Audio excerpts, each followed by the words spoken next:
Matagumpay na isinagawa ng 15 of Fort Maneuver Company, RMFB-15 ang 3 araw na Youth Development Session sa Kidawen National High School, Barangay Kidawen, San Juan, Abra. Nito lamang Nobyembre 21 to 23 taong kasalukuyan. Naging matagumpay ang programa sa pangunguna ng 15 of Fort Maneuver Company, RMFB-15 sa tulong ng San Juan LGU, DSWD, MSWD, Municipal Health Office, San Juan Municipal Police Station, Kidawen National High School at barangay officials.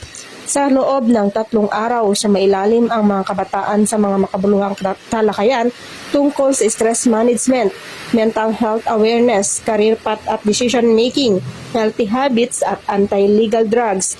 Tinalakay din ang anti-terrorism awareness na nagbigay kaalaman sa kanila sa mga banta sa seguridad at kahalagahan ng pagiging mapagmatyag.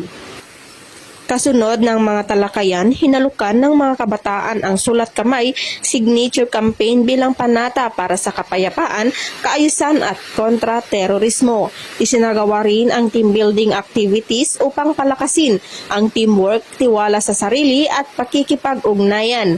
Ang Youth Development Session ay nagsilbing oportunidad para sa mga kabataang mahas ang kanilang kaalaman, katatagan at pagpapahalaga. Isang mahalagang hakbang tungo sa pagiging handa nilang leader at responsibleng mamamayan ng hinaharap.